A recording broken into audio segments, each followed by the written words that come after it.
Assalamualaikum, selamat datang di channel kajian eksklusif, tempat ceramah dan video seputar Islam. Untuk mendukung channel ini, silakan klik tombol subscribe, like, komen, dan share link video ini ke media sosial kamu ya. Semoga kita semua mendapat pahalanya. Jazakumullahu khairan.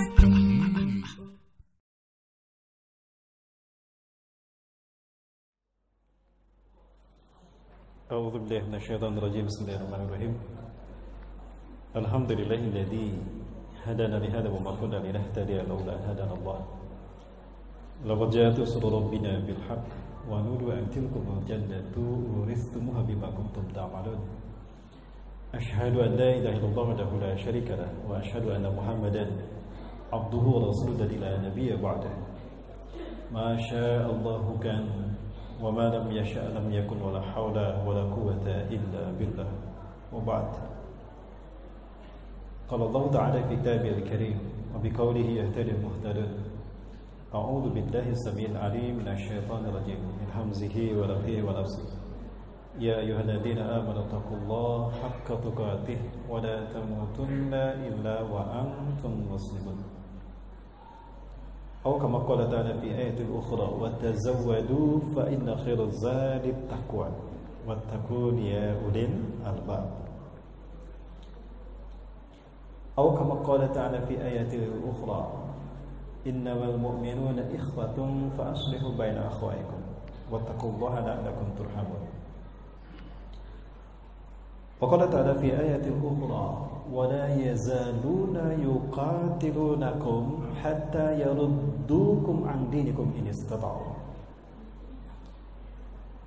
أو كما قال تعالى في آية أخرى ولن ترضى عنك اليهود ولا النصارى حتى تتبع ملتهم قل إن هدى الله هو الهدى ولئن اتبعت أهواءهم بعد الذي جاءك من العلم ما لك من الله من ولي ولا نصير وقال رسول الله صلى الله عليه وسلم وهو الصادق الوعد الأمين بادروا بالأعمال الصالحات فستكون الفتن كقطع الليل المسلم يصبح رجل مؤمنا ويمسي كافرا ويمسي مؤمنا ويصبح كافرا يبيع دينه بعرض من الدنيا المتمسك يومئذ بدينه كالقبيل على الجمر الحديث كما قال صدق الله العظيم وصدق رسول الكريم ونحن على ذلك من الشاهدين.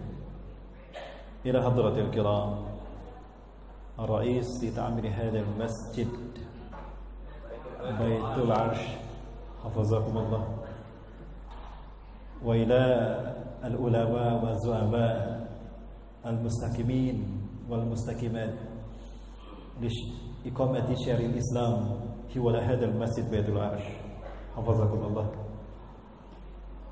وإلى رئيسة لهذه القرية Ibu RW حفظكم الله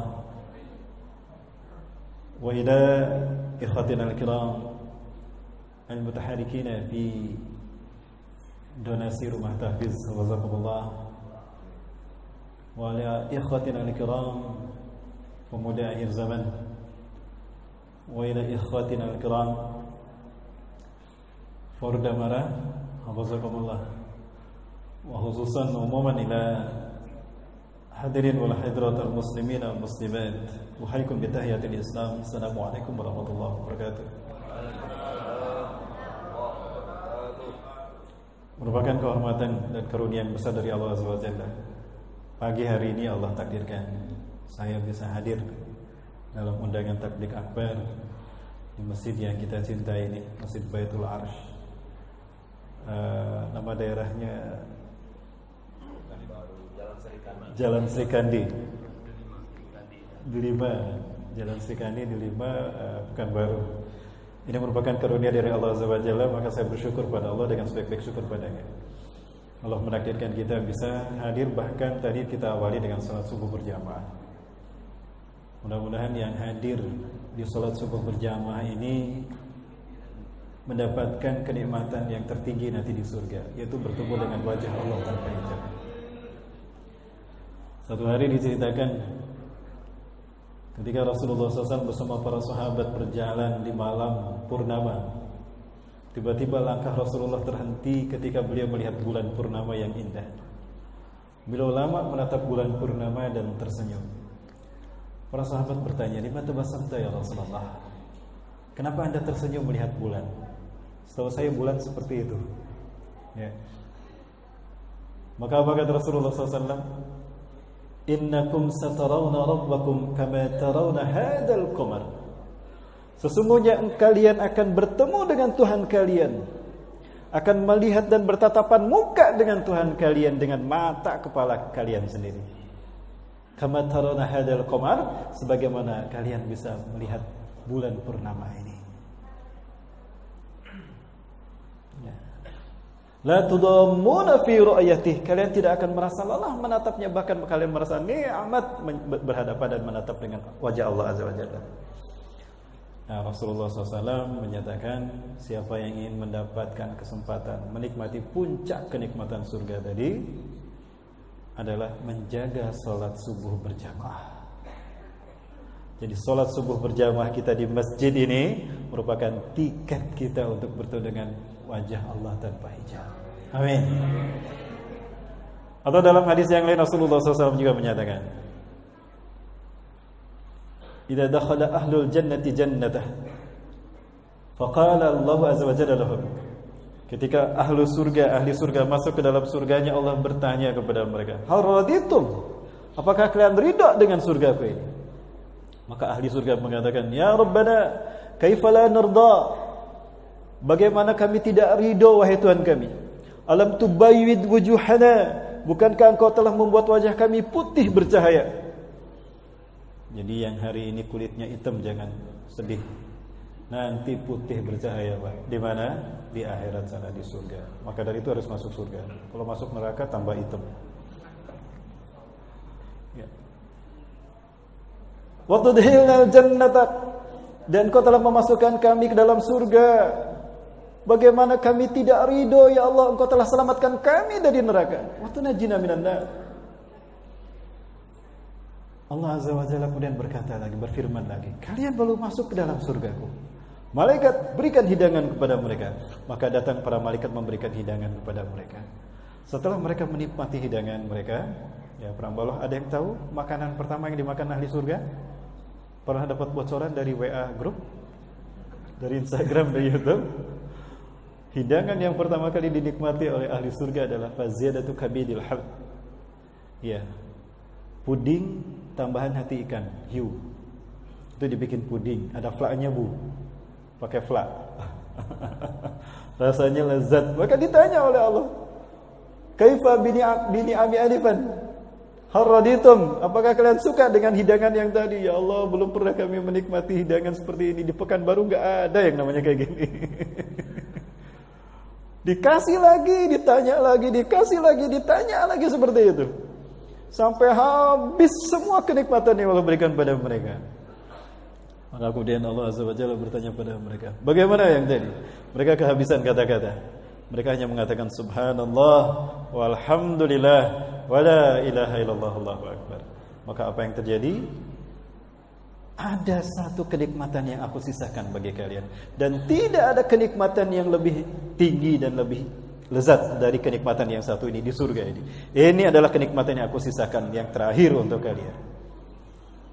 Apalagi ya Allah, sudah cukup semua ini untuk kami nikmati. Kami tidak bisa memikul merasakan kenikmatan ini. Ya, takut mati saking nikmatnya, Pak. Maka apa yang terjadi? Fakasyafal hijab bainallahi wa bainahum. Maka tiba-tiba Allah membukakan hijab antara Allah dengan mereka. Fayanzurunallaha iyanan biduni hijab. Maka mereka melihat, menyaksikan Tuhan mereka yang sesungguhnya.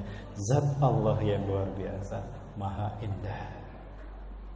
Tiketnya tadi adalah sholat subuh berjamaah. Mudah kan Bapak Ibu ya? Ya, maka kita ajak saudara-saudara kita, sudah mulai kita makmurkan kembali masjid ini. Betapapun COVID-19 ini masih menghantui kita, tapi kewajiban sholat subuh berjamaah dan sholat-sholat yang lain jangan ditinggalkan.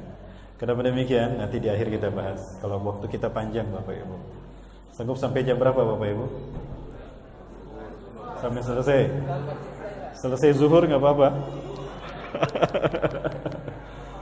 Baik, bahasan kita memang panjang. Yang saya hormati dan yang saya muliakan karena Allah, Bapak Ketua DKM Masjid Baitul Arsh beserta jajarannya dan yang mewakili. Yang saya hormati dan yang saya muliakan karena Allah, para sesepuh dan para tokoh ulama dan ulama yang sama-sama hadir. Yang saya hormati dan yang saya muliakan karena Allah, Ibu Ketua RW 085. Yang saya hormati dan saya muliakan karena Allah, rekan-rekan dari DRT, rekan-rekan dari Pordamar, mobil khusus pada rekan kami PAZ yang memfasilitasi kehadiran kami yang kelima kali ya Ustaz ya. Yang kelima kali di Pekanbaru ini, Riau Pekanbaru. Semalam perjalanan yang cukup jauh juga ke Pelawan ya. Di Pelalawan sampai ke Ukui, Kecamatan Ukui. Alhamdulillah. Ini kenikmatan bagi saya pribadi, maka saya bersyukur pada Allah Subhanahu wa taala. Hadirin kaum muslimin semua, terima kasih Allah. Salawat dan salam semua dilimpahkan dan tercurah kepada uswah dan qudwah kita Rasulullah Muhammad sallallahu alaihi wasallam. Nabi dan Rasul yang hadir ke tengah-tengah kita membawa sederet banyak keutamaan. Keutamaan yang kita rasakan hari ini banyak sekali. Allah tidak memberikan keutamaan ini kecuali hanya pada kita umat Nabi Muhammad. Salah satunya kita mendapatkan kehormatan untuk menjadi mukmin yang paling mulia. Suatu hari Rasulullah SAW bertanya para sahabat, ayyul mu'minina a'jaba ilaikum imanuhum. Mukmin manakah yang paling menakjubkan imannya bagi kalian? Bapak Ibu, kalau ditanya siapakah orang-orang beriman yang paling hebat imannya, jawabannya siapa Bapak Ibu? Para sahabat ada yang mengatakan al-malaikatu ya Rasulullah, humul ladina a'jaba ilaina imanuhum. Para malaikat ya Rasulullah, mereka orang-orang yang mereka adalah makhluk Allah yang imannya luar biasa. La, bukan, kata Rasulullah. Wa kaifa la yu'minuna wa hum 'inda rabbihim. Bagaimana malaikat tidak beriman? Mereka ada di sekeliling arus Allah. Wajar mereka beriman.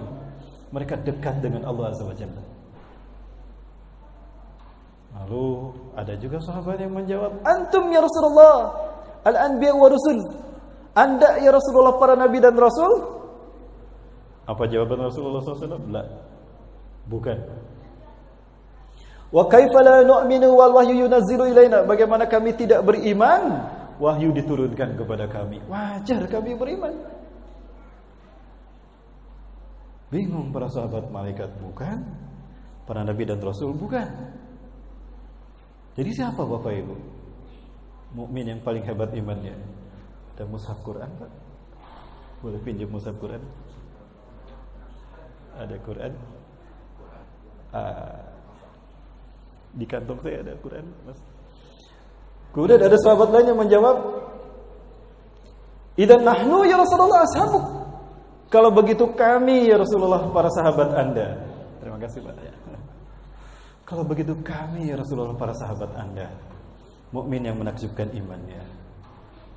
Apa jawaban Rasulullah SAW? La, bukan kalian.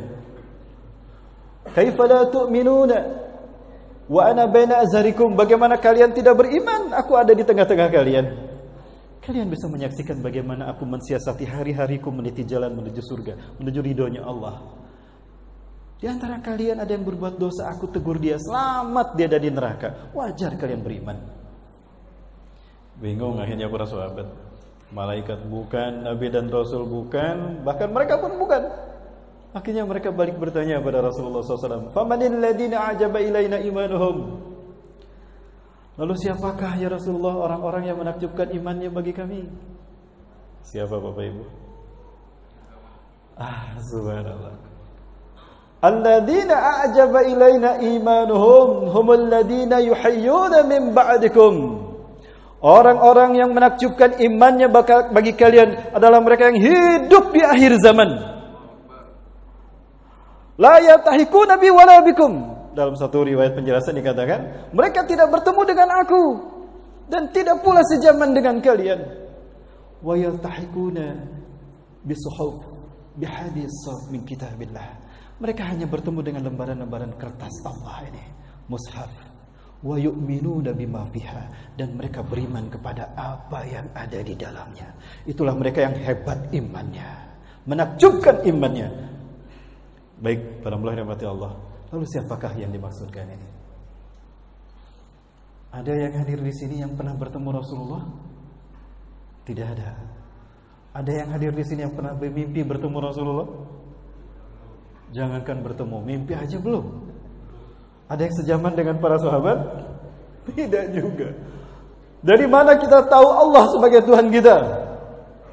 Dari mushaf Quran ini. Dari mana kita tahu Islam, agama dan fitrah kita? Kalau bukan dari kitab ini, kalau bukan dari mushaf ini. Dan dari mana kita tahu Rasulullah Muhammad SAW adalah Nabi dan Rasul kita? Dari kitab suci ini. Inilah tiket kita untuk menjadi mukmin yang terbaik. Amin ya rabbal alamin. Allahu akbar. Maka bersyukur kita menjadi umat akhir zaman. Syukur kita yang lain. Ternyata para nabi dan rasul Allah, mereka berharap, ya Allah, hidupkan kami sampai umat Nabi Muhammad SAW dihidupkan. Saking luar biasanya mempertahankan iman Islam di zaman sekarang ini. Betapa tidak Bapak Ibu sekalian. Berat zaman sekarang pertaruhan menjaga iman dan Islam. Terasa tidak Bapak Ibu? Terasa benar. Ya. Sampai-sampai Rasulullah SAW menjelaskan betapa dahsyat fitnah akhir zaman itu. Membuat orang beriman dalam satu hari, kafir dalam satu hari. Berganti akidah antara iman dan kafir.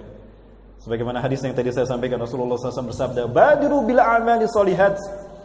Bersegeralah kalian melakukan amal soleh.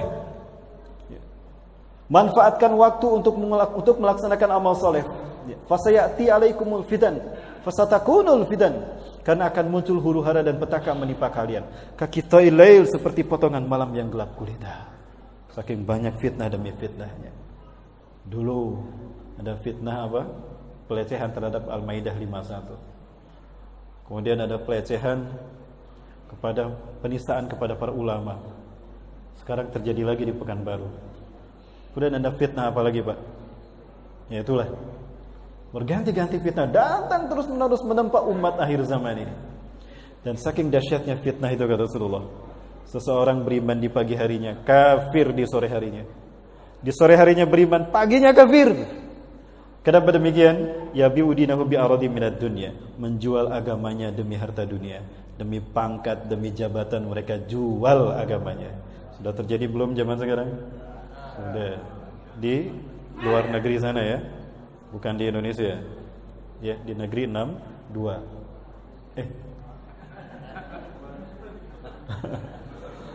Bapak Ibu rahmati Allah. Maka di zaman seperti ini Rasulullah SAW menyatakan, al-mutamassiku yauma idin bidini. Maka orang-orang yang berpegang teguh dengan agamanya pada zaman penuh fitnah itu, kal qabidi alal jamri, seperti memegang bara api Bapak Ibu. Bagaimana rasanya memegang bara api? Ada kayu bakar sedang membara, kita pegang. Apa yang kita rasakan? Panas. Berkata jujur didustakan, berkata benar dibohongi.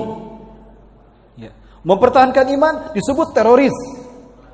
Ya. Disebut anti Pancasila, anti NKRI. Padahal yang kita laksanakan adalah agama yang dilindungi undang-undang dan Pancasila, tapi kita difitnah habis-habisan.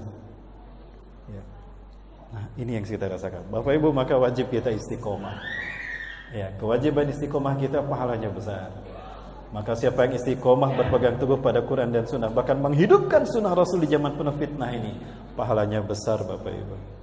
Apa pahalanya?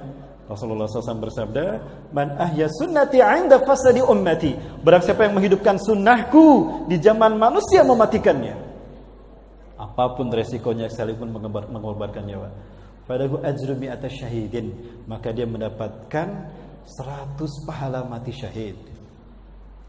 Allahu Akbar. 100 kali pahala mati syahid. Faqad ihya'us sunnah fi hadzal ahad.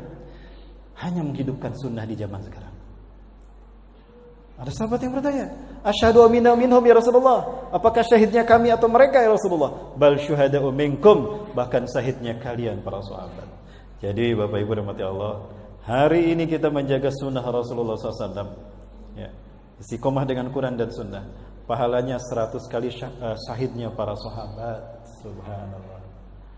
Seperti apa pahala mati syahid? 1 saja, jangan 100. Sebelum peluru menembus tubuhnya, Allah mencabut nyawanya terlebih dahulu. Maka dia tidak akan merasakan sakitnya kematian, melainkan seperti digigit semut. Orang yang mati syahid itu sakitnya seperti digigit semut Bapak Ibu. Tidak percaya silakan buktikan. Kalau sudah terbukti kirim WA ke saya, Ustaz, betul Ustaz, saya tidak merasakan sakit, melainkan seperti digigit semut. Loh, siapa ini yang kirim WA? Dari alam barzah Ustaz. Yang kedua, Allah haramkan bumi menghancurkan tubuhnya. Di Suriah sana ada mereka yang syahid, ya, dikuburkan beberapa hari, hampir 3 minggu. Ketika digali lagi tubuhnya masih utuh, Bapak Ibu, tidak hancur. Yang ketiga, Allah bebaskan dia dari fitnah kubur. Yang keempat, Allah berikan dia kemuliaan tajul waqar, mahkota kemuliaan yang diinginkan oleh para nabi dan rasul dan para ahli ibadah. Yang kelima, Allah berikan kepadanya hak untuk mensyafaati 70 orang dekatnya, keluarganya. Silakan, ini 70 orang yang harus Anda syafaati, dibebaskan dari siksa neraka dan masuk ke dalam surganya Allah. Ya, alhamdulillah, kita sudah waktu syuruk. Bagaimana ini baru pembukaan Bapak Ibu?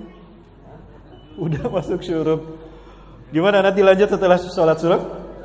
Ya, jangan kemana-mana setelah sholat syuruk berjamaah. Tetap bersama saya selain satu ini. Allahu Akbar. Baik, kita cut sholat syuruk dulu. Bismillah, alhamdulillah, wassalatu wassalamu ala rasulillah, wa la ilaha illallah, wa la quwata illa billah, amma ba'd. Bapak Ibu rahmati Allah subhanahu wa ta'ala, kembali kita bahas tentang tema kita al-wala wal bara. Dari segi bahasa, al-wala itu diambil dari kata wala yali wilayatan wa waliyan wa awliya'ah, ya, artinya mencintai apa yang dicintai Allah, ya, meridhoi apa yang Allah ridhoi. Allah cinta pada kata-kata yang baik, maka kita harus berkata-kata yang baik. Allah cinta kepada kata-kata yang benar, maka kita harus berkata-kata yang benar. Allah cinta kepada amal saleh dan kebaikan, maka kita harus melakukan amal saleh dan kebaikan. Allah cinta kepada orang-orang yang beriman, maka kita pun wajib mencintai orang-orang yang beriman. Jadi intinya al-wala adalah mencintai apa yang Allah cintai. Termasuk dalam ruang lingkup al-wala adalah menjaga persaudaraan di antara sesama muslim dan orang-orang yang beriman. Ini sangat penting dalam ikatannya terkait dengan tauhid kita. Saking besar dan wajibnya kita, utamanya kita menjaga persaudaraan sesama mukmin, sesama muslim, Allah hubungkan ini dengan sah tidaknya iman kita. Maka di dalam Al-Quran Allah Azza wa Jalla menegaskan, innamal mu'minuna ikhwah.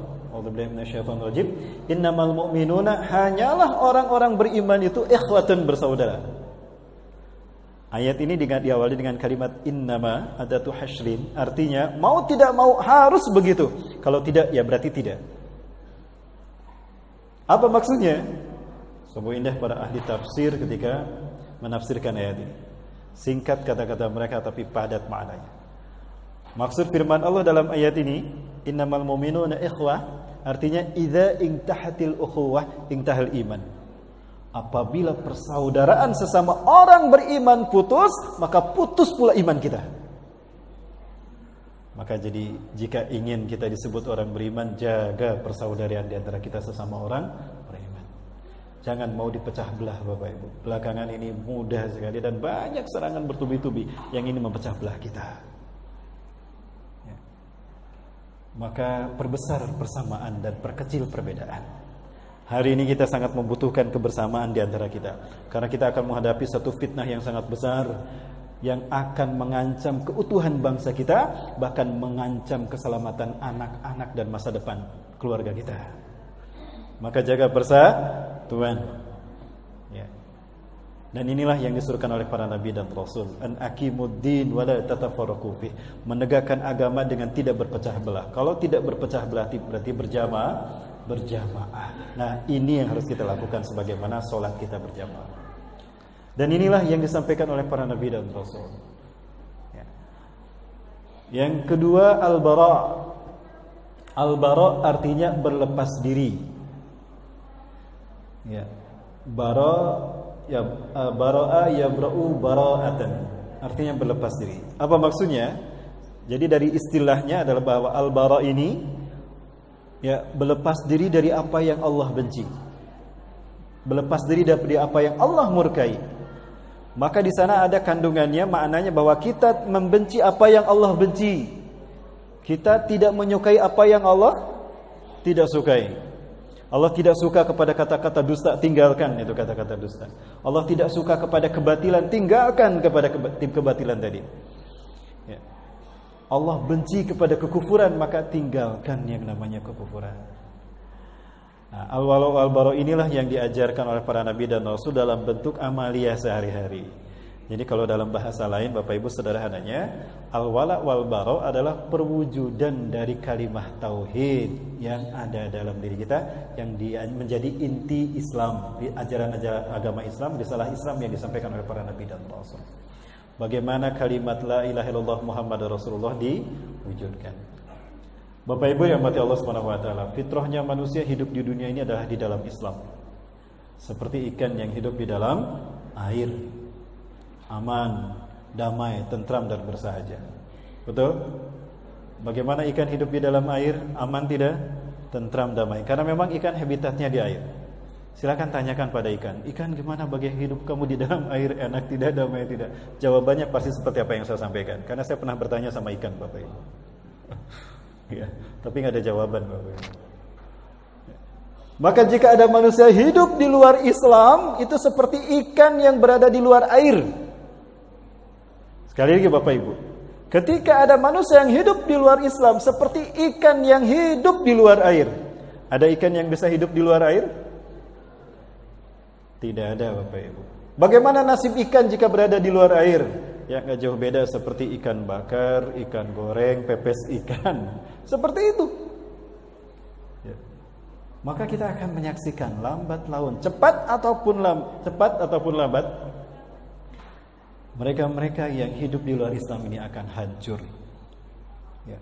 Maka apapun yang diraih oleh manusia, kehebatan teknologi, kecanggihan teknologi dan kehebatan infrastruktur yang mereka bangun, kehidupan yang megapolitan, jika tanpa iman dan Islam akan hancur berkeping-keping. Ibarat gunung es yang tinggi menjulang ke langit, hancur roboh mencair oleh terik sinar panas matahari. Hanya mereka yang punya iman dan Islam saja yang bisa bertahan dari gelombang dahsyat fitnah akhir zaman. Insya Allah kita aman semuanya, Bapak Ibu sekalian. Bapak Ibu yang mati Allah Subhanahu wa taala, ada satu testimoni yang sangat baik dari seorang pakar sejarah dari Israel yang namanya Profesor Moses Saron. Dia berbicara tentang Islam. Ini satu testimoni yang cukup bagus. Saya belum pernah bertemu dengan beliau. Yang pernah bertemu dengan beliau dan bersahabat baik sampai sekarang adalah Babe Haikal Hasan, ya, Ustadz Haikal Hasan. Itu bersahabat dengan beliau.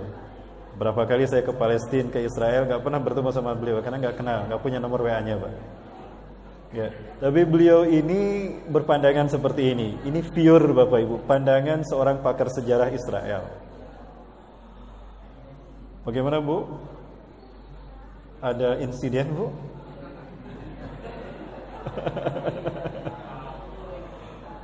Gimana lanjut, Bapak Ibu? Baik, alhamdulillah. Saya minta waktu sampai jam 7 boleh?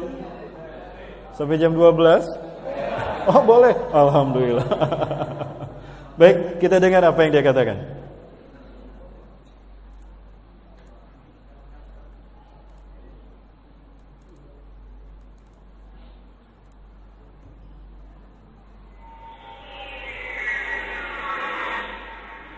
There is a question in the attitude of Islam to history. And in fact, what we find, basic attitude is that all history is in fact an Islamic history. That means that all the major figures of history basically are Muslims. From Adam down to our own time. So if the Jews or the Christians are demanding something and basing it on the fact that there was a king called Solomon, or a king called David, or a prophet called Moses, Jesus, then of course what they are doing, they are saying something which is not true, or in fact they don't know that all ngambil apa? Speaker aktif. Ngambil pointer. Ya, pointer.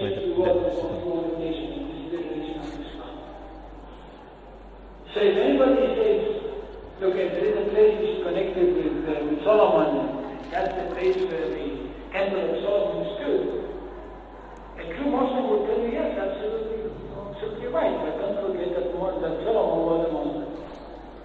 And David was a Muslim, and Abraham was a Muslim, and Isaac was a Muslim, and Jesus was a Muslim. This is what I mean by the Islamization of history.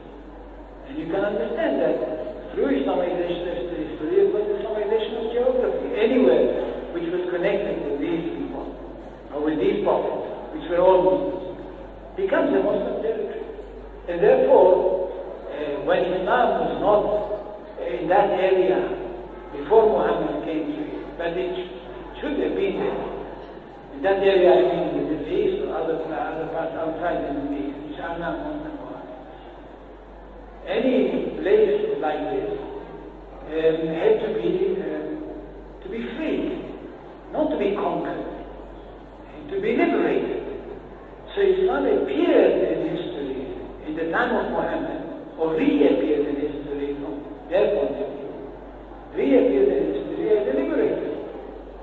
And therefore there is no Islamic occupation. If somebody occupied anything, it would be always somebody else, not the Muslim. So there is no Islamic occupation, there is only Islamic liberation. Ya, subhanallah, tadi pandangan yang cukup bagus. Testimoni tentang Islam dari seorang pakar sejarah, Profesor Dr. Musa Sarat. Ya. Tadi bisa terbaca dan ternikmati Bapak Ibu ya. Nah, tadi yang menarik dikatakan oleh beliau, ya, there is only one religion from Adam down to this time. Hanya ada satu agama di dunia ini sejak Nabi Adam sampai hari ini. Yes, Islam. Tapi anehnya dia tidak masuk Islam. Inilah mahalnya hidayah ini. Mahalnya hidayah. Dia masih Yahudi sekarang. Padahal dia bilang begitu tuh. Kalau dalam agama kita disebut kabura maktan, an taqulu ma la taf'al. Yang kedua, all figures in human history, in human civilization, are Muslim figures. Semua tokoh-tokoh sejarah itu adalah Muslim. Bahkan dia tadi mengatakan Yesus juga Muslim. Ini yang benar. Hari ini, belakangan ini, beberapa gereja katedral di Eropa, mereka mulai membahas tentang tema-tema akhir zaman. Mereka berbicara tentang Imam Mahdi, Nabi Isa turun di Suriah. Mereka berbicara tentang Dajjal dan dibunuhnya Dajjal oleh Nabi Isa. Semua itu mereka bahas. Hingga banyak mereka yang kemudian berbondong-bondong masuk Islam. Apa ya? Lewat eskatologi, kajian-kajian akhir zaman. Kemudian tadi beliau juga mengatakan terakhir, ya, there is no Islamic occupation. Tidak ada yang namanya penaklukan oleh umat Islam. Nah, ini harus kita luruskan. Umat Islam bukan penakluk, termasuk Muhammad Al-Fatih bukan penakluk. Ya. Kalau dikatakan penakluk itu identik dengan penjajah, Bapak Ibu. Maka ketika mereka datang untuk menaklukkan, itu dihabiskan semua kekuatan yang akan menjadi saingan mereka dan musuh mereka. Islam bukan penakluk, tapi Islam pembebas. Kenapa dikatakan pembebas? Karena bumi ini Allah wariskan kepada orang-orang yang beriman. Di dalam Al-Quran. Ya, itu mobilnya ada yang nyala, Pak? Oh, nggak mati juga, nggak nyambung ya. Sinyalnya nggak nyampe. Udah. Lanjut Bapak Ibu. Ya. Jadi tinggalkan kata-kata penakluk. Islam bukan penakluk, pembebas. Karena bumi ini Allah wariskan pada orang beriman. Di dalam surat Al-Anbiya 105 Allah Azza wa Jalla menyatakan, a'udzubillahi minasyaitonir rajim, wa laqad katabna fi zaburi min ba'di dzikri annal arda yarithuha ibadiyas salihun. Dan sungguh kami telah tetapkan di dalam kitab Zabur setelah kami tetapkan di Lauhul Mahfuz, bumi ini aku wariskan pada hamba-hamba Allah yang soleh. Allah sebutkan yang soleh karena yang soleh pasti beriman. Betul? Yang soleh pasti beriman. Yang beriman belum tentu soleh. Makanya Allah tegaskan dalam beberapa ayat, kalimat alladzina amanu selalu dirangkai dengan wa amilus shalihat. Ya, di dalam Quran surat apa? Contohnya At-Tin. Tsumma radadnahu asfala safilin illal ladzina amanu wa 'amilus shalihat. Wal 'asri innal insana lafi khusrin illa alladziina amanu wa amilus sholihat. Kenapa kalimat alladzina amanu selalu dirangkai dengan amilus sholihat? Karena iman hanya bisa diwujudkan dengan amal soleh, tidak bisa dengan amal salah, Bapak Ibu. Maka jika ada orang yang ngaku beriman, ucapannya sombong, merasa benar sendiri dan menyalahkan orang lain. Jika ada orang yang beriman maunya memecah belah orang lain, merasa benar maka tidak mau menerima nasihat orang lain, menyakiti hati orang lain, bahkan menzolimi orang lain, berarti ada masalah dengan imannya. Karena hakikat orang beriman itu bersaudara. Baik, Bapak Ibu rahmati Allah Subhanahu wa taala. Bapak Ibu rahmati Allah, jadi umat Islam itu pembebas, bukan penakluk. Kemarin luar biasa, kita mendapatkan satu basyirah dari Allah, isyarat kebangkitan Islam. Ya, seorang presiden Turki yang bernama Erdogan, Recep Tayyip Erdogan, beliau dengan berani mengatakan bahwa Hagia Sophia adalah warisan dari Muhammad Al-Fatih untuk Muslim dunia. Kita tahu Muhammad Al-Fatih, nah maka kalimatnya Al-Fatih, pembebas. Itu membebaskan Konstantinopel, mengambil kembali dari orang-orang Romawi Bizantium Timur pada tanggal 29 kalau tidak salah Jumadil Ula 857 Hijriah, bertepatan dengan tanggal 29 Mei 1453 Masehi. Dan beliau memberikan surat mandat dalam surat yang ada kop suratnya Yayasan Muhammad Al-Fatih, bahwa Hagia Sophia adalah masjid bagi umat Islam. Maka ketika Turki Utsmani hancur 3 Maret 1924, ya, Hagia Sophia dikembalikan kepada statusnya gereja, kemudian museum selama 86 tahun kurang lebih. Maka kemarin beberapa hari yang lalu itu salat wajib 5 waktu sudah dimulai, dan kemarin hari Jumat itu salat Jumat pertama. Ya. Dan lihat reaksi Eropa, terutama reaksi Vatikan. Ya, Paus Fransiskus mengatakan, kami bersedih atas apa yang terjadi pada Hagia Sophia. Kok dia sedih ketika Hagia Sophia kembali menjadi masjid? Kenapa dia bersedih ketika pengadilan tinggi Turki memutuskan bahwa memberlakukan Hagia Sophia sebagai museum ilegal? Hagia Sophia adalah masjid bagi umat Islam Turki dan dunia. Dia mengatakan bersedih. Kok bersedih? Lalu apakah Paus bersedih ketika gereja-gereja di sudut-sudut Eropa dan Amerika bangkrut, tutup mereka? Apakah beliau bersedih ketika gereja-gereja hancur, tidak terawat? Kenapa beliau tidak bersedih ketika gereja beralih fungsi menjadi masjid? Dan kenapa beliau tidak bersedih ketika banyak jemaatnya yang masuk Islam kembali pada fitrahnya? Lalu kenapa giliran Hagia Sophia dikembalikan menjadi masjid dia bersedih? Bapak Ibu, karena Hagia Sophia simbol kemenangan dua peradaban manusia di muka bumi. Ketika Hagia Sophia diberlakukan sebagai gereja, itu simbol kemenangan Romawi atas umat Islam. Bukankah ini diperebutkan dalam pertarungan ideologi, Bapak Ibu? Muhammad Al-Fatih berperang bukan atas nama Turki, tetapi berperang atas nama Islam. Bahkan jauh sebelum beliau lahir, Rasulullah sudah memberikan basyirahnya. Di dalam sebuah hadis yang diriwayatkan oleh Imam Abu Daud rahimahullah. Ya. Mobil yang mana, Pak? Kok nggak mati-mati nih, Pak? Ya. Ada provokator di luar sana? Enggak. Baik, kita lanjut Bapak Ibu. Lanjut Bapak Ibu. Lanjut. Ya. Sampai mana tadi? Muhammad Al-Fatih. Ya. Apanya Muhammad Al-Fatih tadi? Nah, ini penyakit saya. Membebaskan, membebaskan itu. Ya. Jadi ketika Hagia Sophia diberlakukan menjadi masjid kembali, itu simbol kemenangan Islam atas mereka. Itu yang membuat mereka bersedih. Dan luar biasanya lagi Bapak Ibu, apa yang dikatakan oleh Erdogan. Setelah Hagia Sophia ini, maka kami akan membebaskan Masjidil Aqsa. Allahu Akbar.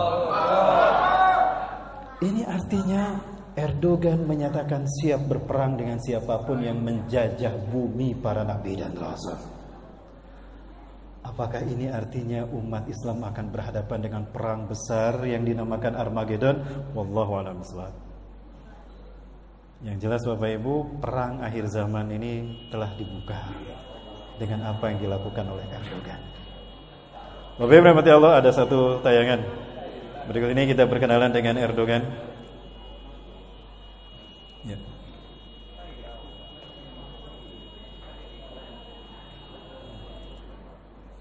Ini sejarah singkat tentang Erdogan.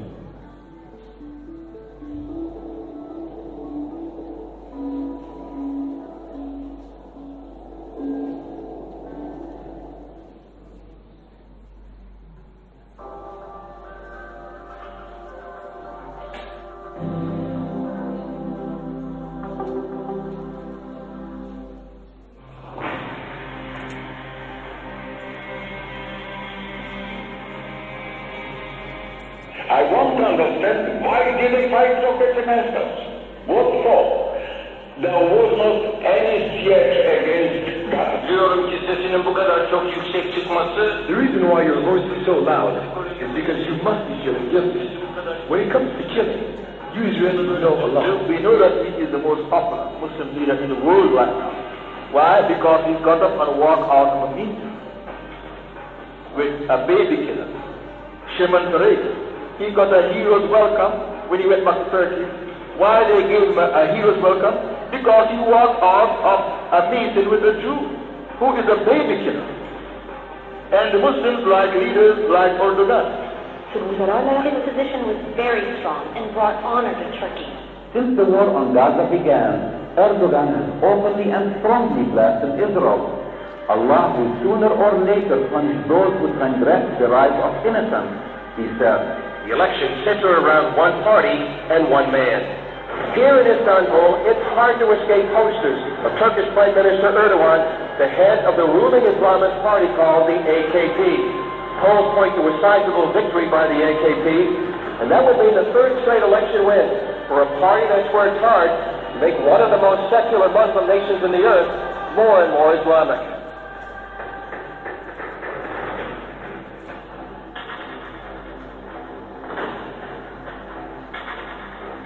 İkisi bir arada olduğu zaman adeta ters mıknatıslanma yapar. Mümkün değil ikisinin bir arada olması.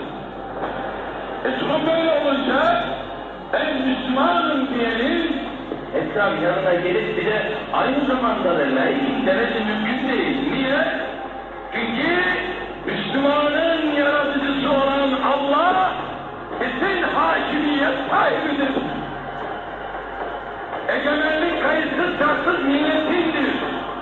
Bak, yalan. Koskoca bir yalan.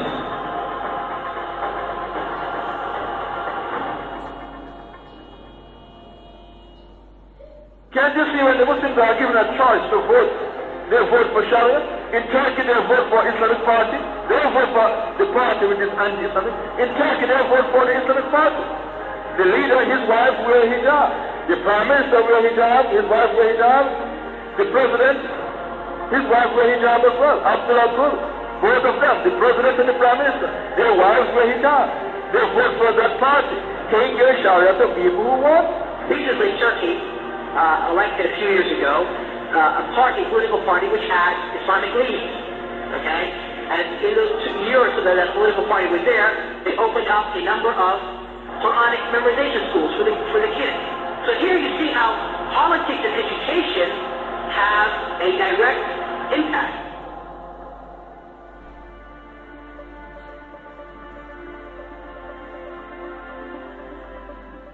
The Prime Minister of Turkey has embraced Hamas, and Turkey has threatened military force against both Israel and Cyprus.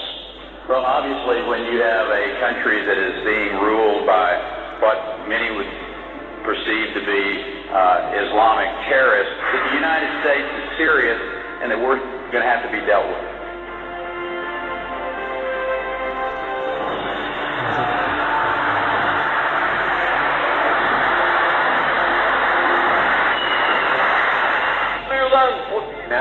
time to have the Palestinian flag in Gaza. ومن هنا أصف كل قيادات العالم الإسلامي في مهندرة استديوم وخاصة كل الشعوب كل من لم يقف بجانب فلسطين سينتهي وينتهر كل الشعوب الإسلامية ستطالب قادتها أن تكون مثل قد السيد رجب طيب أردوغان.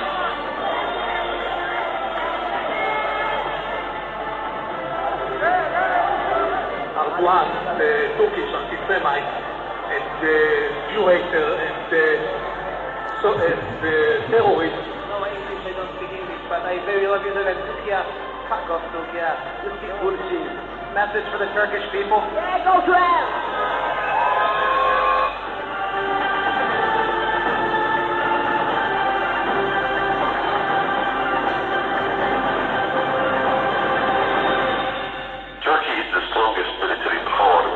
In the region, it's the second largest army in NATO, and the statements coming out of Turkey should be very concerning to Americans.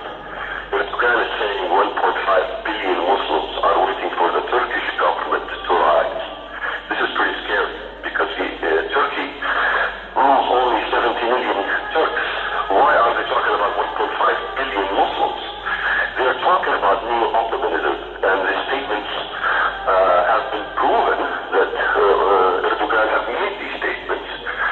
The young generation in Turkey, because they're not realizing, there's a whole youth movement in Turkey calling for the glory days in which the Turkish government ruled via the caliphate. Some accuse the AKP of using democracy to gain power and then limit freedoms.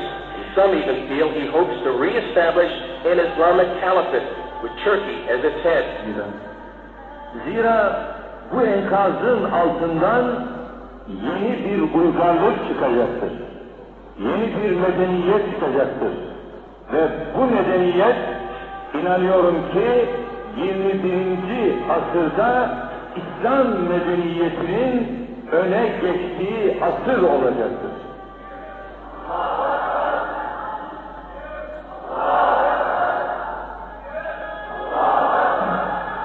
Görünen odur ki kimse bu medeniyet kavgasının önüne geçemeyecektir. Ve Müslümanlar bıraktığı yerden tekrar bu emaneti teslim alacaklardır.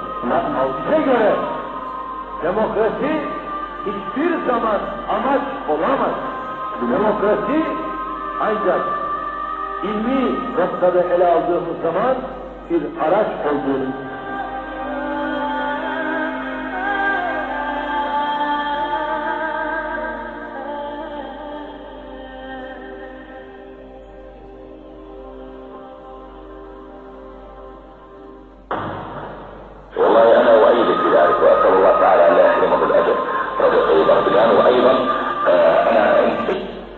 Ini adalah ulama dari Mekah Al-Mukarramah dari Arab Saudi, Dr. Muhammad bin Abdul Rahman Al-Arifi. Ini pendapat beliau tentang Erdogan. يعني أحد من حكامنا حكام الدول العربية والإسلامية يعني أقول مثل هذا الرجل لا بد أن يشكر من قبلكم أيضا من حكامنا.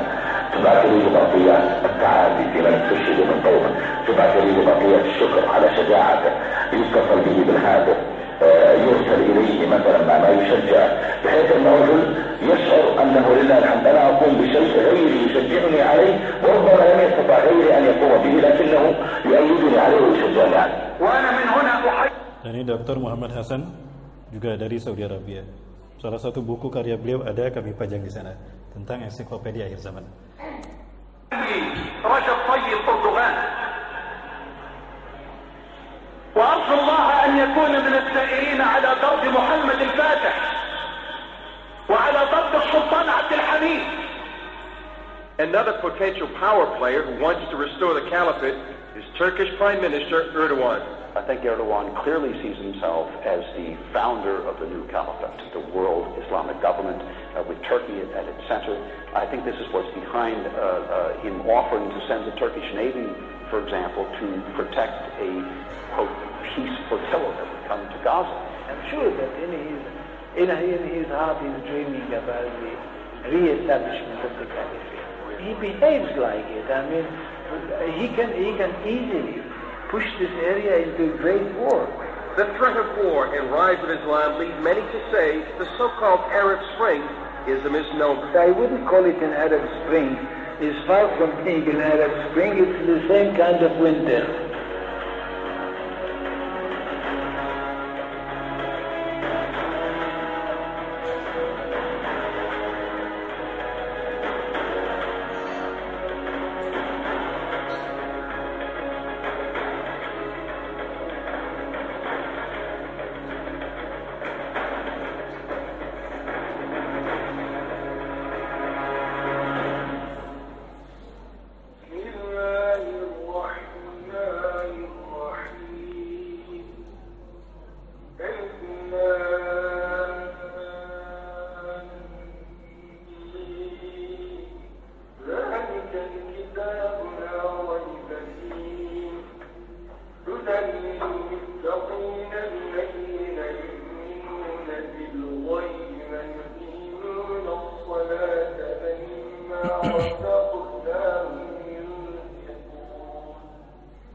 Subhanallah.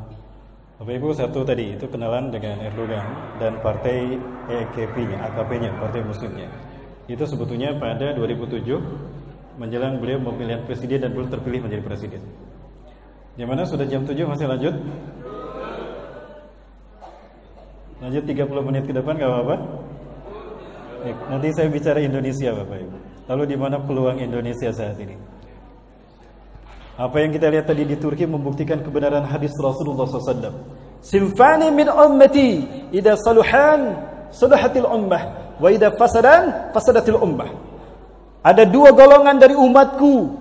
Jika dua golongan ini baik, maka baiklah umat, sejahteralah umat. Dan apabila dua golongan ini hancur, rusak, rusaklah umat dan hancurlah umat. Al-ulama'u wal-umara. Turki walaupun dulu sekuler, bertahun-tahun mereka ada dalam hidup yang sekulerisme. Hedonis pernah terjadi di bumi Turki. Islam dilarang habis-habisan. Tapi ketika ada sinergi yang baik, ketika ulamanya baik, ketika pemimpinnya baik, maka apa yang terjadi? Ini yang kita saksikan sekarang. Tapi sebaliknya, sebuah negara walaupun mayoritas muslim, banyak ulamanya, mayoritas umat Islamnya, tapi jika ulamanya cinta dunia, jika fatwa ulamanya bisa dibeli dengan dunia, dan pemimpinnya zalim pada rakyatnya, maka jangan harap dia bisa seperti Turki. Ini PR besar buat kita semua, insyaallah. Lanjut Bapak Ibu. Baik. Apa yang menginspirasi yang dilakukan Erdogan? Apa yang menginspirasi Erdogan sehingga berani seperti ini? Bapak Ibu, yang pertama tadi tentang Muhammad Al-Fatih. Jauh sebelum Muhammad Al-Fatih dilahirkan, Rasulullah SAW sudah memberikan kabar gembiranya. Di dalam hadis dari yang diriwayatkan oleh Imam Abu Daud, Rasulullah SAW bersabda, "La tuftahanna al-Qastantiniyah, fala ni'mal amiru amiruha, wa la ni'mal jayshuha." Di sana menggunakan lam taukid dan nun taukid tsakilah. Ini artinya pasti terjadi. Pasti akan dibebaskan Konstantinopel. Maka sebaik-baik pemimpin di muka bumi adalah pemimpin yang membebaskan Konstantinopel. Dan sebaik-baik pasukan di muka bumi adalah pasukan yang membebaskan Konstantinopel. Maka banyak para pemimpin umat setelah itu, termasuk para sahabat, berharap mereka lah orangnya. Ternyata tidak. Ketika dinasti Abbasiyah melanjutkan kepemimpinan Islam atas dunia, banyak khalifah, hampir semua khalifah mereka berharap mereka lah orangnya. Berlomba-lomba, beribu-ribu pasukan berharap itulah mereka. Ternyata tidak juga. Baru 854 setelah wafatnya Rasulullah, lahirlah orang yang disebutkan Rasulullah SAW, Muhammad Al-Fatih. Di usia yang ke-22 tahun beliau membebaskan 21 negara, Bapak Ibu. Usia 22 tahun membebaskan 21 negara. Lah yang bisa dilakukan pemuda 22 tahun hari ini apa Bapak Ibu? Berapa akhwat yang bisa dibebaskan? Bang sudah membebaskan berapa akhwat, Bang? Menghalalkan berapa akhwat? Tuh, usia berapa, Bang? Sudah menghalalkan berapa akhwat? Ini Muhammad Al-Fatih usia di saat remaja kita galau, di saat remaja kita tawuran, di saat remaja kita kecanduan dengan TikTok, kecanduan dengan Mobile Legend. Justru beliau menjadi pembebas bumi. 2/3 dunia dikuasai oleh seorang pemuda yang bernama Muhammad Al-Fatih. Inilah yang menginspirasi Erdogan. Ada hadis lainnya juga bahwa ternyata akan ada momen yang kedua kali di mana Konstantinopel akan dikuasai oleh Bani Rum, Eropa. Saya memandang bahwa apa yang dilakukan Erdogan, manuver yang dilakukan Erdogan ini akan memicu perang dunia, di mana apa yang disebutkan Rasulullah sepertinya akan terwujud, yaitu bergabungnya Eropa di dalam satu persekutuan besar yang jumlahnya 1 juta orang. Itu akan menyerang Turki. Hum yastami'una tahta thamanina rayah. Rasulullah SAW menyebutkan mereka bergabung di bawah 80 panji bendera, artinya satu bendera satu negara. Walikulli rayatin 12,000 junudan, satu bendera 12.000 pasukan. Jadi berapa jumlah mereka? 12.000 dikali 80, 960.000. Artinya 1 juta pasukan salib akan kembali menguasai Konstantinopel. Ya, ini merupakan puncak pertarungan di mana teknologi digunakan. Orang-orang menyebutnya Armageddon, di mana Turki akan jatuh kembali kepada Eropa, Bani Rum. Pertanyaannya, Erdogan, jika memang ini terjadi di masa kita ini, lalu kemana Erdogan? Apakah beliau syahid? Ataukah beliau bergabung dengan Hamas? Yang jelas, beliau bercita-cita untuk menguasai, memerdekakan Al-Aqsa. Kenapa harus Al-Aqsa? Kenapa harus Palestina? Masih ada waktu? Kalau masih ada waktu, kita jalan-jalan ke Palestina ya. Kita terbang ke Palestina Bapak Ibu. Pegang erat sekarang, pasang seat belt-nya. Kita terbang dulu ke Palestina. Ya. Bapak Ibu, insya Allah nanti saya menyimpan file saya di panitia Pemuda Akhir Zaman. Bapak Ibu yang menginginkan file-file saya, silakan materi ini dan materi selama saya safari dakwah di Pekanbaru ini nanti bisa menghubungi Ustaz Saiful Bahri. Ya, Bapak Ibu bisa mengkopinya nanti. Baik, apa tadi Bapak Ibu? Palestina. Kita terbang ke Palestina Bapak Ibu. Sudah siap terbang? Sudah beli tiketnya? Sudah di rapid test dulu? Rapid test dulu Bapak Ibu. Protokoler harus dilaksanakan. Baik, kita lihat seperti apa bumi Palestina.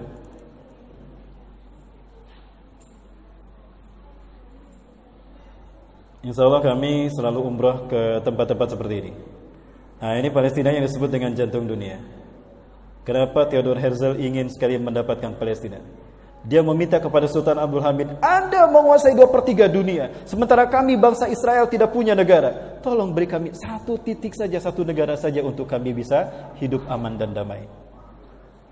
Mana yang kalian minta? Dia, ya, Theodor Herzl minta Palestina. Oh, tidak. Palestina adalah milik umat Islam, bukan milik Turki, milik umat Islam dunia. Karena dia jantung dunia. Menguasai Palestina berarti dia menguasai dunia. Inilah the heartland of the world. Ya, the world, bahasa Inggrisnya mohon maaf kalau saya salah ya. Ya, the heartland of the world. Ya, jantung dunia. Karena dia Palestina menghubungkan 3 benua, Afrika, Eropa, Asia. Menguasai Palestina, menguasai dunia. Inilah ambisi Zionis Yahudi. Maka ditolak mentah-mentah. Inilah bumi para nabi dan rasul. Tidak kurang dari 1.500 para nabi dan rasul dilahirkan di bumi Syam. Rasulullah menyebutnya Syam.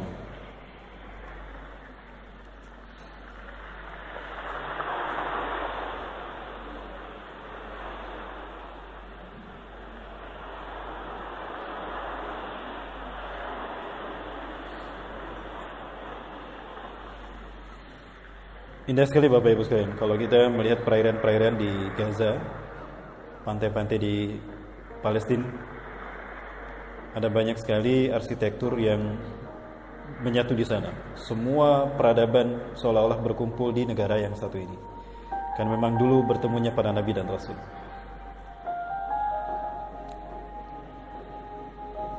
Ini adalah Nahrul Urdun, sungai Jordania.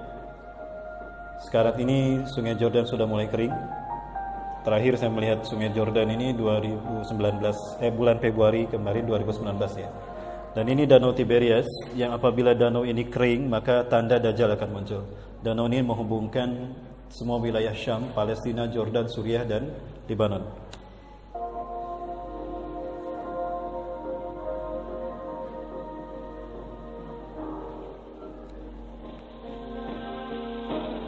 Tidak jauh dari sini kita bisa melihat ada beberapa bangunan yang masih utuh sampai sekarang, manuskrip yang dulu atau peninggalan orang-orang terdahulu di wilayah Syam ini. Sampai sekarang masih terjaga dengan baik. Nah, ini Laut Mati, tempat ditenggelamkannya kaum Sodom dan Gomorrah.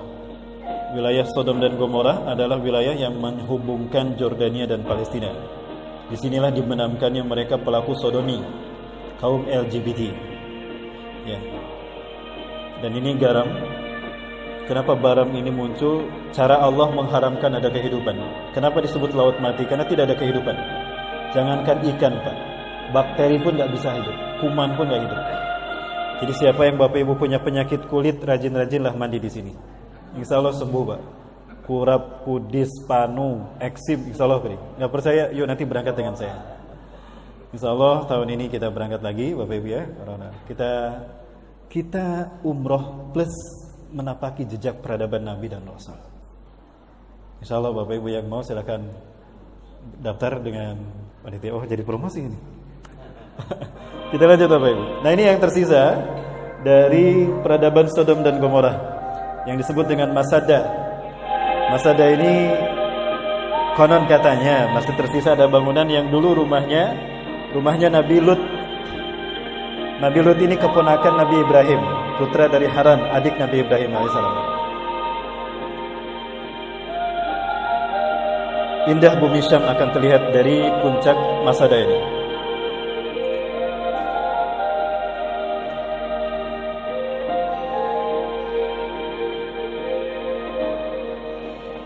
Dan di sini pula banyak terdapat peninggalan-peninggalan dari kaum Nabatian atau Anbat. Nabatian artinya kaum pemahat. Mereka mewarisi dan konon mereka katanya keturunan dari kaum Ad dan Samud. Kemampuan mereka memahat gunung batu menjadi istana. Ini salah satu buktinya. Seperti Madain Soleh atau Petra. Nah, insya Allah kita juga ke sana kalau Bapak Ibu umroh plus Aqsa bersama kami. Ini istana paling murah di dunia. Tidak pakai semen, batu dipahat jadi istana, Pak. Nah, tidak jauh dari sini, inilah satu bukti apartheid yang masih berlaku di sini. Ya. Baik Bapak Ibu sekalian, inilah bukti apartheid dan kejahatan di mana imperialisme melanda bumi para nabi dan rasul. Ini adalah Bukit Zaitun, Mount of Olive. Ya. Para mal bisa melihat ada dinding tinggi setinggi 8 meter, tebalnya 1 meter. Membentang sejauh 700 km lebih, memisahkan Palestina dan Israel. Saya agak berat menyebutnya Israel karena Israel gelar Nabi Yakub, Zionis Yahudi. Ya. Kalau kita lihat wilayah Palestina dibikin kumuh, dibikin miskin supaya mereka tidak betah di sana, sehingga dengan mudah diambil dan dirampas oleh Yahudi. Tapi lihat wilayah Yahudi, megah luar biasa Bapak Ibu. Nangis saya menyaksikan bumi para nabi ini. Ya. Dan dari sinilah kita akan melihat keindahan Al-Quds, bumi para nabi dan rasul. Orang-orang Yahudi menyebutnya Yerusalem. Inilah yang akan dibebaskan berikutnya oleh Erdogan. Amin.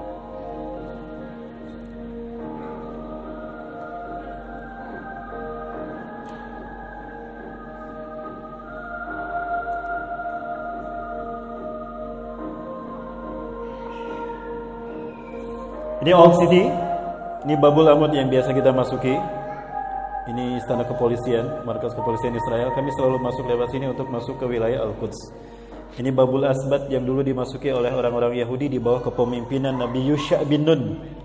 Orang-orang Yahudi menyebutnya Nabi Joshua. Ya, Nabi Yusha bin Nun sepeninggal Nabi Musa alaihissalam, Nabi Yusha bin Nun membawa bangsa Yahudi memenangkan perang melawan kaum Jabariyin dan memasuki Al-Quds, Al-Aqsa. Nah, ini Al-Aqsa dinding pembatas ujung selatannya seperti ini. Bukan selatan, utara. Nah, ini sudah masuk area Al-Aqsa. Jadi Al-Aqsa itu alun-alun Bapak Ibu. Ada banyak masjid di sana. Di sini ada makam sahabat Shaddad bin Aus dan Ubadah bin Samit atau Abu Darda. Sampai sekarang masih ada 2 sahabat makamnya di sana. Dan inilah Masjid Umar. Di masjid inilah Umar bin Khattab menerima kunci Al-Aqsa ketika beliau membebaskan Al-Quds. Pendeta Sophronius mengatakan, aku tidak akan memberikan kunci Yerusalem ini kepada siapapun, hatta kepada Umar bin Khattab, melainkan jika Umar datang ke sini langsung menerima kunci ini dari tangan saya. Maka Umar menyatakan, aku akan datang. Ketika Umar bin Khattab datang, diberitakan ke Al-Quds ini, takut tuh orang-orang Romawi dan orang Yahudi. Karena biasanya para penakluk, mereka selalu membantai rakyat lemah yang mereka taklukkan. Maka mereka bersembunyi ketakutan dibantai oleh umat Islam. Umar paham itu. Maka ketika Umar bin Khattab memasuki Al-Aqsa, di Al-Aqsa ini Umar berkata dengan tegas, sebagaimana ketika Fathul Mekah, man dakhala hadzal masjid fahuwa aminun. Barang siapa yang masuk ke masjid ini, maka dia aman. Dan barang siapa yang menjaga ketentraman dan kedamaian sepanjang dia aman di bumi ini, maka dia bebas tinggal di Al-Aqsa. Siapapun dia, Yahudikah, Nasranikah, apalagi Muslim. Maka pendeta Sophronius keluar menghampiri Umar bin Khattab, melambaikan tangan. Selamat datang wahai jenderal yang baik hati.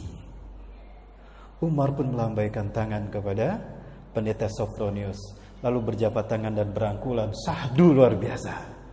Inilah pembebasan Al-Quds oleh Umar bin Khattab tanpa tetesan darah. Apakah ini yang kalian sebut teroris, wahai para sekuleris? Tidak ada. Maka kemudian rakyat-rakyat Romawi, orang Nasrani, Yahudi keluar semua melambaikan tangan pada Umar bin Khattab. Bahagia mereka, tentram mereka tinggal di sana. Ini bukti jika khilafah atau Islam memimpin dunia. Tidak ada pembantaian, tidak ada perang. Betul? 1315 tahun Islam memimpin dunia.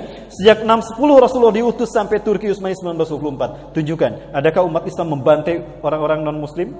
Tidak ada. Adakah perang dunia terjadi? Tidak. Justru sekarang terjadi perang dan pembantaian pada manusia di saat Barat memimpin dunia.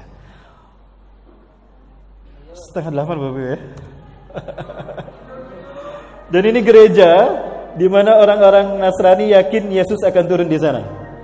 Suatu saat kalau kita bertemu lagi kita bahas kapan Nabi bisa diturunkan. Ya, wallahu a'lam bishawab. Tapi kita lihat hadis-hadisnya.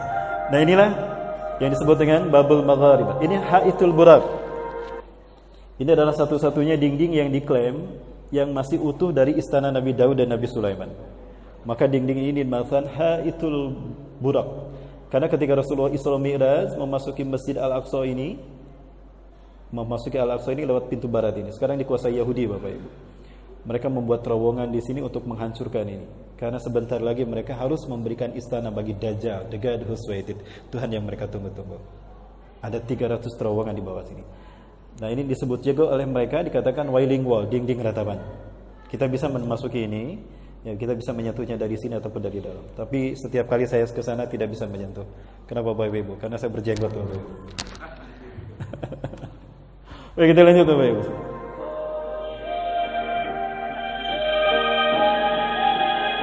Nah, ini Al-Aqsa, alun-alun nih. Tingginya kurang lebih 50 meter dari bawah sini ke atas. Nah, ini Dome of the Rock atau Qubatus Sohra. Disebut Dome of the Rock karena di dalam masjid ini terdapat batu yang dinaiki Rasulullah ketika Mi'raj, naik ke Sidratul Muntaha.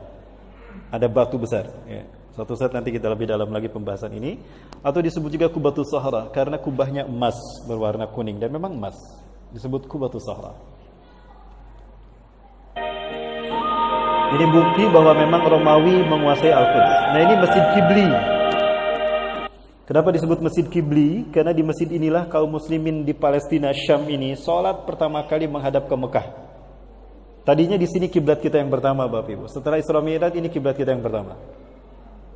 Ya, maka orang yang ada di sini sholatnya kemana aja? Bro, kamu kemana sholatnya? Saya ke barat. Aku ke timur ya. Saling bertolak belakang nggak apa-apa, boleh. Yang penting ada di sini. Tapi setelah turunnya surat Al-Baqarah ayat 144, ya, fawadu wujuhakum syatral Masjidil Haram, maka semuanya menghadap ke Mekah. Mekah ada di bawah sini. Maka sholat pertama di sini, sehingga ini dinamakan Masjid Kiblat atau Masjid Qibli. Di bawah masjid ini, di bawah lantai ini, nah ini ada pintu masuknya, itu disebut Masjid Marwani. Disitulah Rasulullah memimpin sholat 1.500 para nabi dan rasul ketika Isra Mi'raj. Di bawah Bapak Ibu. Areal inilah, di bawah lantai inilah yang disebut Al-Aqsa yang tua sejak zaman para nabi.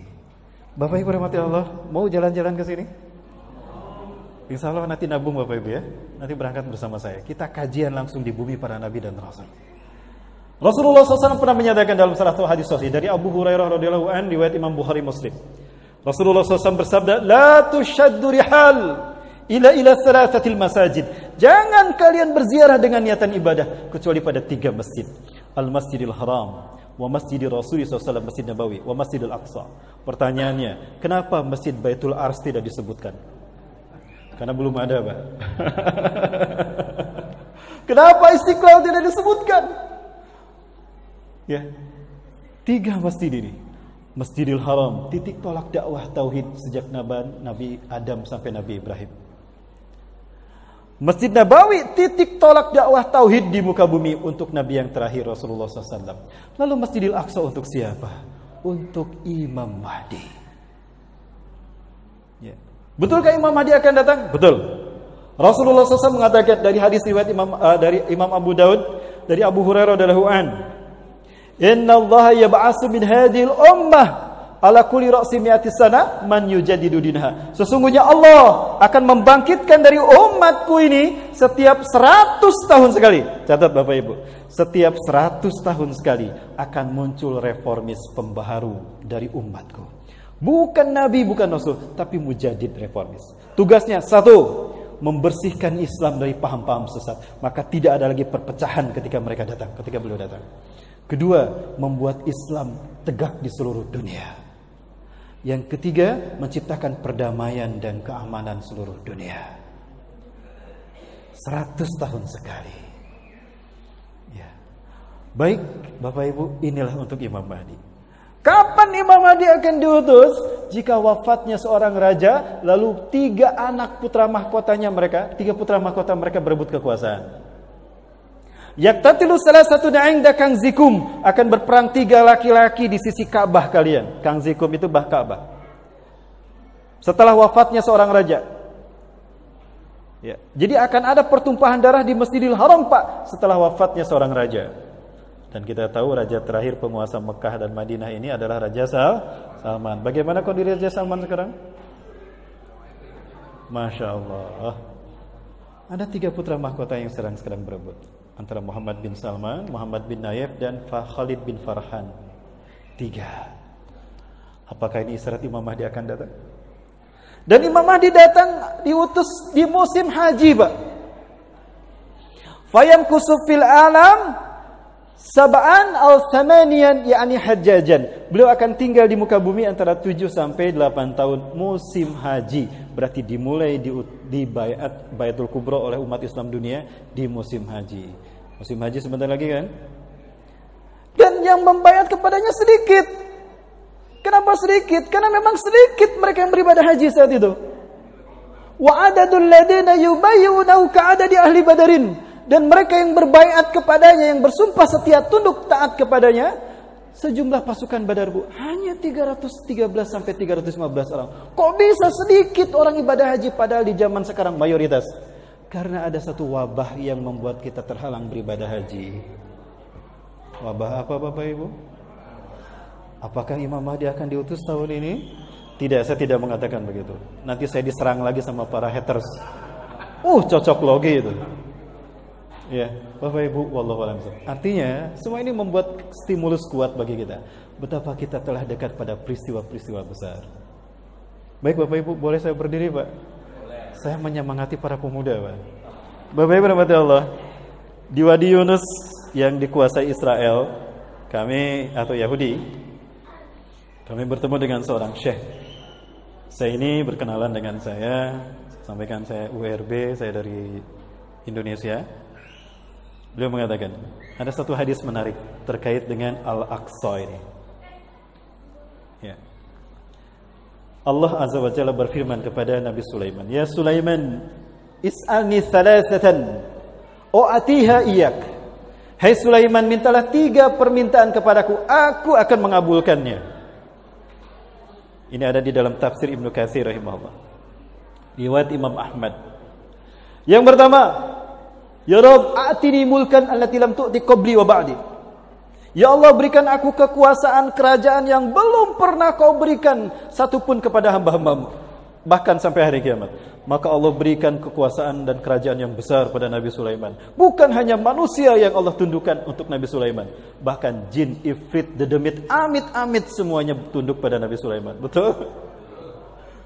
Bahkan angin pun Allah tundukkan. Jadi Nabi Sulaiman kalau ingin infeksi ke daerah, cukup naik duduk di atas karpetnya, terbang ke Nabi Sulaiman. Gak pakai Lion, gak pakai Air Asia, gak pakai Garuda. Dan bisa berjalan di atas air. Allah tundukkan air untuk Nabi Sulaiman. Yang kedua, jadikan aku pemimpin yang adil ya Allah, sebagaimana engkau menghendaki keadilan dan keadilan kemahaadilanmu, sehingga engkau ridho kepadaku dengan keadilanku dan rakyatku pun ridho. Maka Allah jadikan beliau raja yang paling adil di muka bumi saat itu. Dan yang terakhir, beliau berkata, Ya Rabb, la tada'ala ahadin alladhi yazul masjid hadha walau yusalli fiha rak'atain illa an tahutta anhu khataya kulluha qabla an yakhruja min hadzal masjid. Ya Allah, jangan kau biarkan siapapun yang datang berziarah ke masjidku ini sampai hari kiamat nanti, walaupun hanya sholat 2 rakaat di sini, apakah di Masjid Qibli, di Masjid Marwani, atau di Old Aqsa di bawah lantai masjid ini, atau di Masjid Buraq, di sini ada Masjid Buraq dan ini dinding Buraq, atau di Masjid Dome of the Rock, atau di lantai pelataran Al-Quds. Hapuskan dosa-dosa mereka ya Allah, bersih dari dosa-dosa mereka sebelum mereka keluar dari masjidku ini. Inilah keutamaan, bukan hanya 500 kali lebih utama solat di Masjid Baitul Ars, tapi yang solat walaupun 2 rakaat di sini, jika dia bertobat dengan taubatan nasuha, keluar dari masjid ini habis dosa-dosanya. Berdoalah kepada Allah, mudah-mudahan kita bisa menjaga. Bapak Ibu, terakhir ada satu kabar gembira. Ada satu hadis Rasulullah SAW. Saya tidak bermaksud melebih-lebihkan, tidak Bapak Ibu, tapi ini berharap dan bercita-cita. Kalau Erdogan punya cita-cita, kita juga boleh punya cita-cita. Boleh Bapak Ibu? Boleh. Terima kasih Bapak Ibu. Ini pembahasan terakhir. Apakah pernah Rasulullah menyebutkan Indonesia dalam hadisnya? Tidak. Tidak pernah. Tapi yang saya tahu Rasulullah pernah menyebutkan merah putih dalam hadisnya. Pernah mendengar Rasulullah menyebutkan merah putih dalam hatinya, dalam hadis beliau Bapak Ibu? Kita lihat hadisnya Bapak Ibu.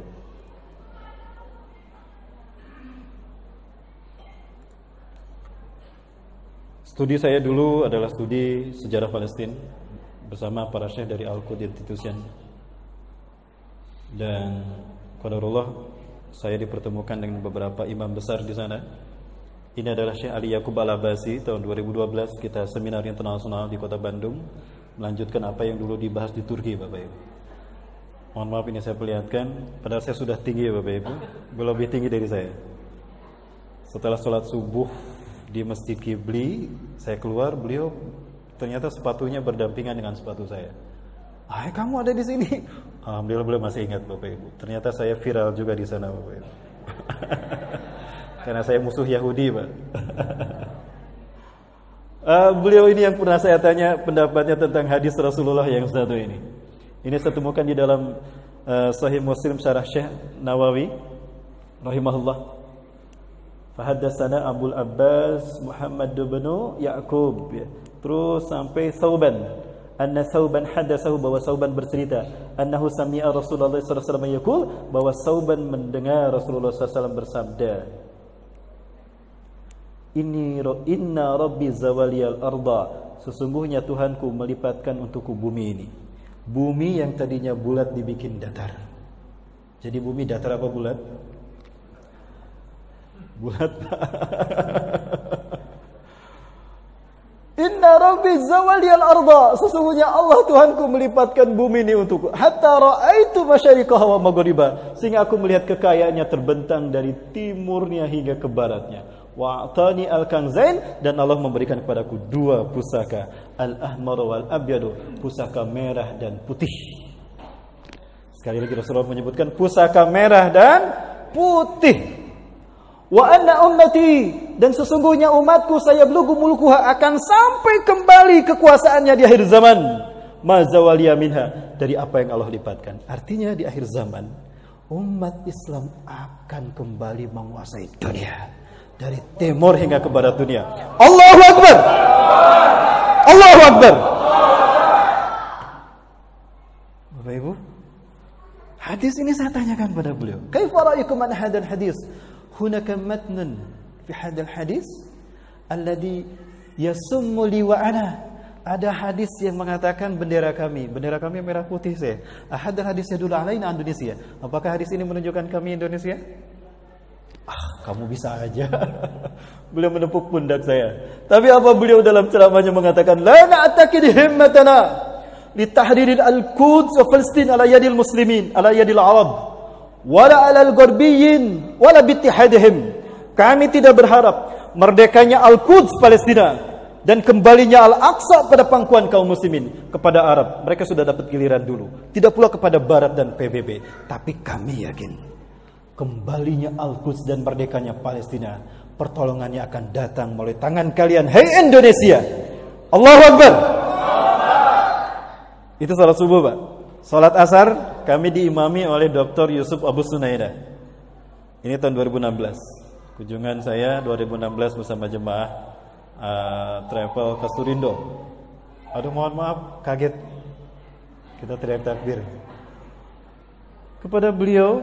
Nah, ini kami bertemu di madrasah yang dulu dibangun oleh Abu Darda, ya, dan juga Ubadah bin Samit atau ya, inilah pondok pesantren tahfiz Quran di Palestina pertama di masa para sahabat. Makam mereka ada di samping dinding ini, makam mereka berdua, ya, Ubadah bin Samit ya dan Abu Darda. Nah, saya tanya pada beliau tentang merah putih, hadis merah putih. Ma ra'yukum ya Syekh? Bagaimana pandangan Anda tentang hadis ini? Hunaka katsirun ma'ani min hadzal hadis. Ada banyak arti dari merah putih hadis ini. Wa ihda minha, salah satu arti dari merah putih adalah kalian Indonesia. Kami tunggu kehadiran kalian di sini untuk memerdekakan Palestina. Allahu Akbar. Yang ketiga, Bapak Ibu, Dr. Abu Bakar Al-Awawidah. Belum berjuang mujahid, lama di penjara seperti Ustadz Abu Bakar Bashir ya. Beliau pun nasibnya seperti ini. Disiksa oleh Israel sampai buta, Pak, tidak bisa melihat karena seringnya kepala beliau disiksa, dibenturkan, dipukul dengan laras dan ke dinding. Beliau buta. 2016 beliau ceramah tarawih di Jogokarian, Yogyakarta. Apa kata beliau? Ala kulli biladil muslimin alladziina yaqbaluna al-islam dinahum, antum ya Indonesia lam yakhtarakumullah li izhari hadad din. Dari semua negara yang Allah pilih untuk memimpin kebangkitan Islam, semua negara sudah Allah pilih untuk memimpin kebangkitan Islam. Tinggal satu yang belum Allah pilih untuk memimpin kebangkitan Islam, dan itu kalian, Indonesia. Allahu Akbar. Maka jika Erdogan syahid sebelum Al-Aqsa dibebaskan, kita yang akan melanjutkan. Siap melanjutkan? Mana para pemuda? Siap melanjutkan? Baik, Bapak Ibu, kita lihat bagaimana kecintaan Muslim Palestina. Mereka menunggu kedatangan kita untuk membebaskan Al-Quds. Sebentar lagi mereka akan merayakan 17 Agustus, HUT RI. Lupakah kita? Di saat kita hiruk pikuk euforia merayakan kemerdekaan kita yang tanda petik. Betulkah kita merdeka?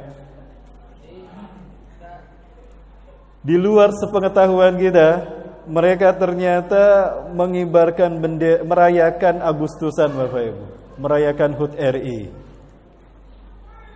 tanpa kita tahu.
Sampai selesai mereka mengibarkan bendera kita.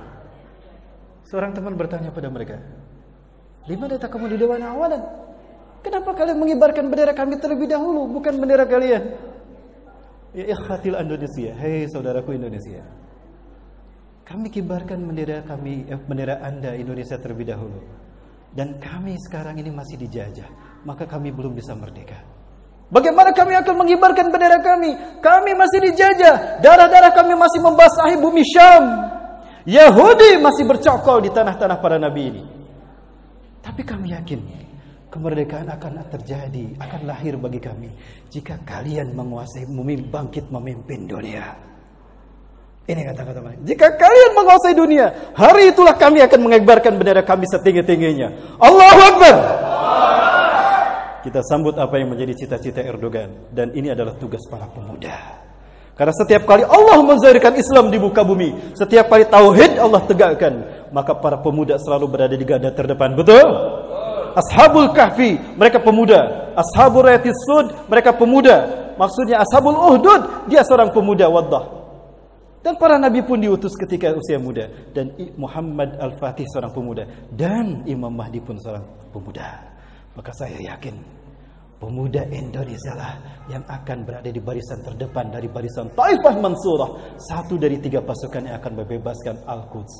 Dan jika Al-Quds sudah kita bebaskan, dan jika panji Islam berkibar di bumi Al-Quds, maka kiamat lebih dekat kepada kita ketimbang pundak dan kepala kita.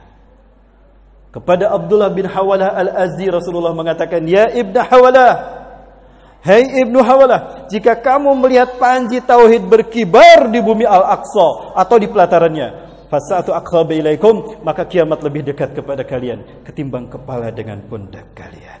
Sekarang detik-detik berkibarnya panji ini sedang diusung oleh Erdogan. Jika Erdogan gagal, insya Allah kita para pemuda Indonesia yang siap akan melanjutkannya. Siap melanjutkannya? Takbir! Takbir! Bapak Ibu mohon maaf biar semangat karena sudah endingnya ini. Terima kasih Bapak Ibu sudah hadir dan mengundang saya. Terima kasih kepada Masjid Bayatul Arsh yang telah mengundang saya. Bapak Ibu rahmati Allah. Masih banyak beberapa materi yang akan saya sampaikan. Saya masih ada 2 pertemuan di sini di Pekanbaru, mulai nanti ba'da zuhur ya Ustaz ya, sampai nanti ba'da maghrib kita lanjut kembali, ba'da isya. Tapi saya yakin materi akhir zaman ini tidak sempat kami sampaikan semua. Maka Bapak Ibu yang membutuhkan materi-materi akhir zaman di luar, makanya kami sengaja meminta kepada PAS untuk menyajikan buku-buku tentang akhir zaman. Ya, buku-buku akhir zaman Bapak Ibu bisa lihat, itu referensi-referensi yang saya gunakan juga diantaranya. Plus pengobatan Tibun Nabawi, itu juga kami sediakan madu-madu untuk menjadi pengobatan. Ini bukan jualan, tidak Bapak Ibu. Karena keuntungannya akan sebagian besar akan kami gunakan ya, beberapa persen kita akan gunakan untuk membiayai para penghafal Quran. Karena yang akan menjadi salah satu barisan terdepan adalah para penghafal Quran. Inilah kenapa kami bersinergi dengan DRT, Donasi Rumah Tafiz. Jadi Bapak Ibu ingin berkontribusi untuk kebangkitan Islam luar biasa. Kita mungkin tidak bisa berkontribusi seperti orang Turki dan Palestina dengan nyawa-nyawa mereka. Tapi setidaknya kita dari Indonesia bisa berkontribusi. Dimulai dari hal yang kecil, berdonasi untuk para penghafal Quran. Ibu-ibu bisa dengan jalan berdonasi dengan kaleng yang disediakan oleh DRT, silakan Bapak Ibu, atau membeli produk-produk yang kami sajikan di sana. Keuntungannya akan kita jadikan bagian dari kontribusi dan bukti kita untuk membebaskan Al-Quds. Betul Bapak Ibu? Subhanallah. Terima kasih Bapak Ibu yang dirahmati Allah. Kita tutup dengan doa. Namun sebelumnya ada doa aja sih langsung. Untuk mengikat keberkahan dari kajian kita, mari kita tutup dengan doa bersama. Semoga Allah Azza wa Jalla mengabulkan semua harapan dan cita kita untuk menjadi bagian yang terbaik dari kebangkitan Islam yang tidak lama lagi. Amin ya rabbal alamin. أعوذ بالله من الشيطان الرجيم بسم الله الرحمن الرحيم حمدا شاكرا حمدا ناعما حمدا يوافي نعمه ويكافئ مزيده يا ربنا لك الحمد كما ينبغي لجلال وجهك الكريم وعظيم سلطانك اللهم صل على سيدنا ونبينا محمد صلى الله عليه وسلم بطيب القلوب ودوائها وعافية الأبدان وشفائها ونور الأبصار وضيائها وصل على آله وصحبه أجمعين. اللهم أنت ربنا لا إله إلا أنت خلقتنا ونحن عبادك ونحن على عهدك ووعدك ما استطعنا نعوذ بك من شر ما صنعنا نبوء لك بنعمتك علينا ونبوء بذنوبنا فاغفر لنا فإنه لا يغفر الذنوب إلا أنت. اللهم اهدنا ووفقنا إلى الحق وإلى صراطك المستقيم بجلالك الكريم يا أكرم الأكرمين ويا أرحم الراحمين. اللهم اعكس قلوب العلماء والزعماء والمسلمين من نومهم ومن غفلتهم العميقة واهدهم سبيل الرشاد.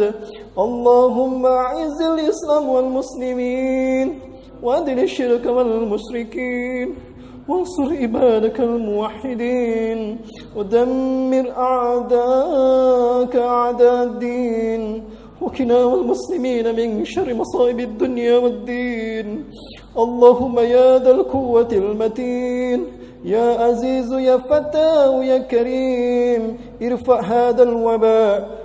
هذا الوباء نحن نعرفه قارنا. ارفع من بلادنا هذا خاصة أندونيسيا ومن بلدة المسلمين عامة حتى نقوم بكمال عبادتنا حتى نقوم بكمال أعمالنا الصالحة لك يا أرحم الراحمين. اللهم أنقذ المستضعفين من المسلمين في سوريا. اللهم أنقذ المستضعفين من المؤمنين في فلسطين وفي أفغانستان وفي كل بلدان المسلمين عامة. اللهم اشدد وطأتك على الصين الذين يقتلون أبناء المسلمين ويحاربون المسلمين ومساجدهم في روهينجا أو في أويغور. اللهم شتت شملهم وفرق جمعهم واجعلنا في نفورهم. اللهم ربنا تقبل منا إنك أنت السميع العليم وتب علينا إنك أنت التواب الرحيم. ربنا آتنا في الدنيا حسنة وفي الآخرة حسنة وقنا عذاب النار. سبحان ربك رب العزة عما يصفون وسلام على المرسلين والحمد لله رب العالمين. Terima kasih Bapak Ibu dan mohon maaf yang benar dari Allah, yang salah dari bangsa pribadi dan saya istighfar astagfirullahalazim. Mudah-mudahan kita bisa berjuang bersama untuk membuktikan bahwa kita siap untuk menjadi bagian dari kebangkitan Islam. Amin. Allahu Akbar. Allahu Akbar. Assalamualaikum warahmatullahi wabarakatuh.